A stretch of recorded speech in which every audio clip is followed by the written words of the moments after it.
Ukrainian War, Putin tells Russian soldiers' mother he shares their pain. "We share your pain," Russian President Vladimir Putin told a group of mothers of Russian soldiers who fought in Ukraine. In an opening speech broadcast by Russian state media, he said, "Nothing can replace the loss of my son." Some of the mothers are members of the pro-Kremlin movement. Critics say it was carefully chosen for the conference. Inside Russia, opposition to the invasion of Ukraine is growing. Across the country, groups of soldier mothers openly complained that their sons were poorly trained and sent into battle without proper weapons and clothing, especially as the bitterly cold winter set in. "I am expressing my dissatisfaction." And some accuse the Russian military of turning violently used people into cannon fodder, after a series of heavy defeats in recent months. About 100,000 Russian and 100,000 Ukrainian soldiers have been killed or wounded since the war began on February 24, according to U.S. Commander-in-Chief Mark Milley. In a rare move, the Kremlin said in September that it had made a mistake in its attempt to mobilize the Army Reserve.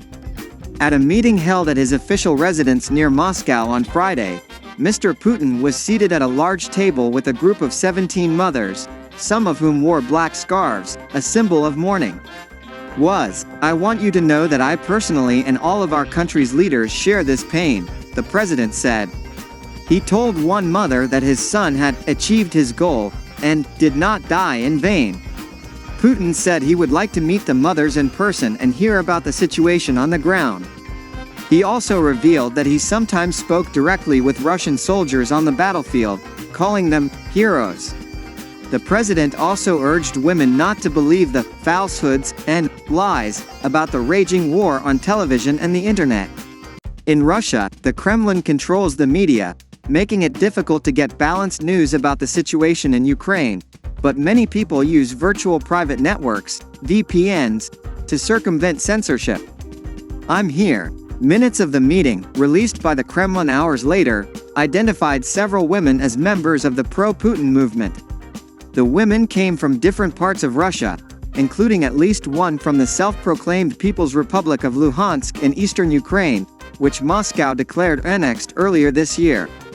Also present were members of the Kremlin-backed All-Russian Popular Front and members of the Combat Brotherhood organization, which collects humanitarian aid for Russian soldiers. A representative of the ruling United Russia Party was also present at the meeting, according to some opposition media,